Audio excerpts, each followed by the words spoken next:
Alors, herzlich willkommen.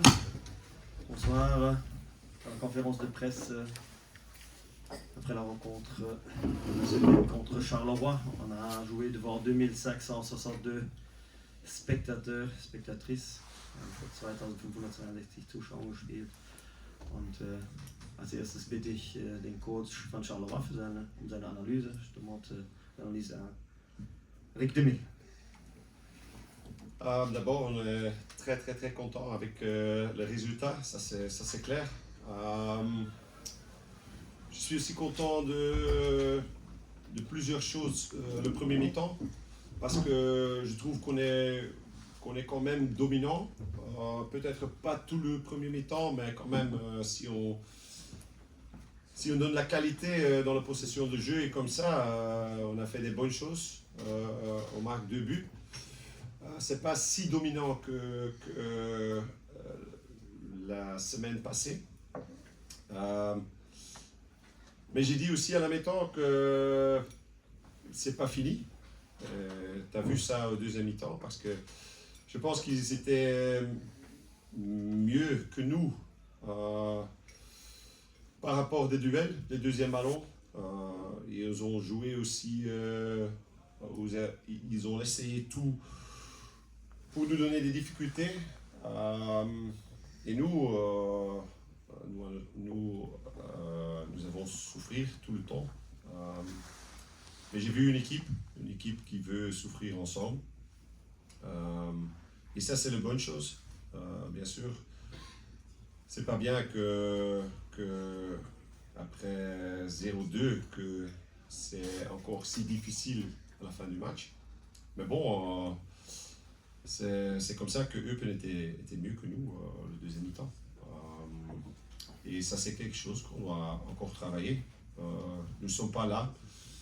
Mais à la fin, c'est le résultat qui compte. Et je suis tellement heureux, surtout avec les 4 semaines qui sont passées, parce que je pense qu'on mérite de rester aux premières divisions après la manière qu'on a joué les derniers matchs.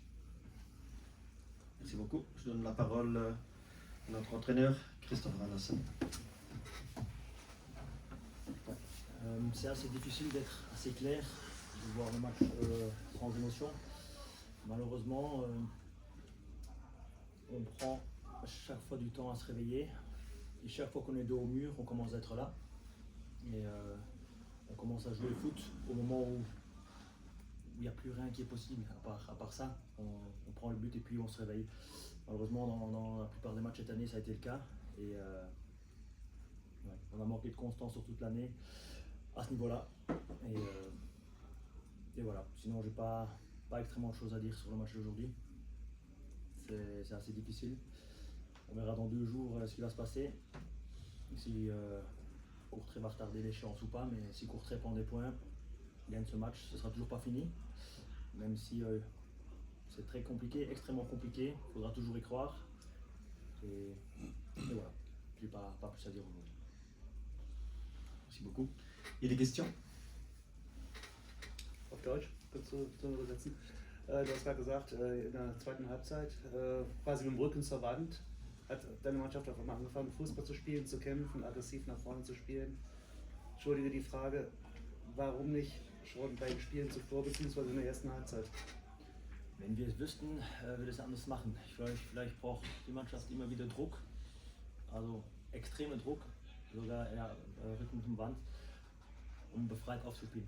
Leider ist es so gewesen letzte Woche, leider ist es so gewesen diese Woche und das ist jetzt schwierig gewesen für die letzten Wochen zu ändern.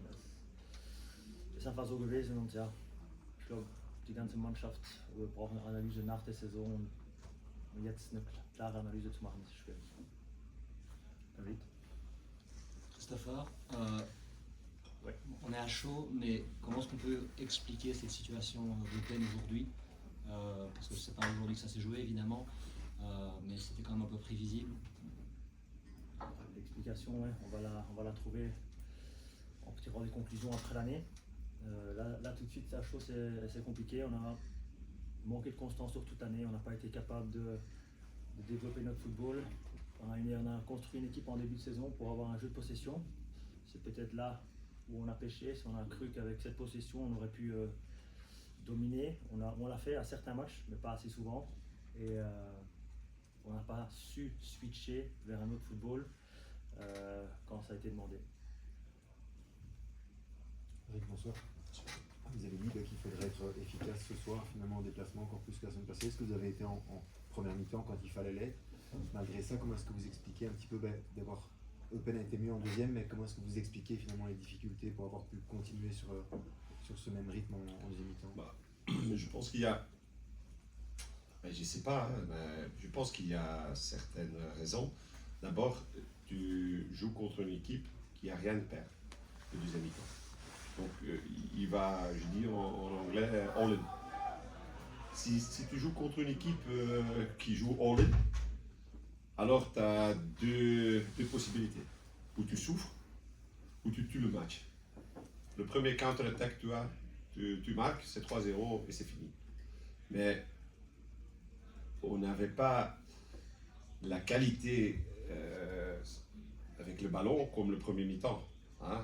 On perd plus de duels, plus de deuxième ballon et on n'était pas tellement là. Donc, contre une équipe qui est blessée, c'est très dangereux parce qu'il va à fond, il n'y a rien à perdre.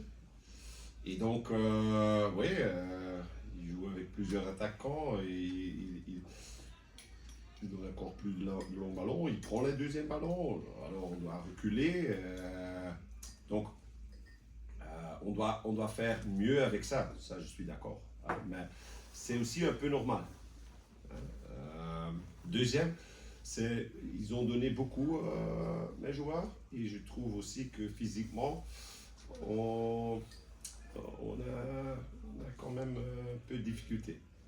Parce que ce n'est pas encore une habitude avec nous de donner tellement d'intensité dans le pressing, de jouer tellement haut. Je veux qu'ils pressent chaque fois haut sur le 16 mètres de l'adversaire. Le premier mi-temps, quand même, pas mauvais. Je veux que le défenseur reste vraiment haut, mais ça veut dire que ça donne beaucoup d'intensité aussi dans le jeu. Et j'ai aussi un peu l'impression que physiquement, on est en train de recevoir un peu de difficultés. Donc, il y a plusieurs raisons. Mais sur ce moment, on doit rester ensemble, souffrir ensemble, travailler ensemble. Et donc, de ça, je suis content. Et c'est aussi bien qu'on sache qu'on n'est pas encore là de dominer chaque équipe 90 minutes.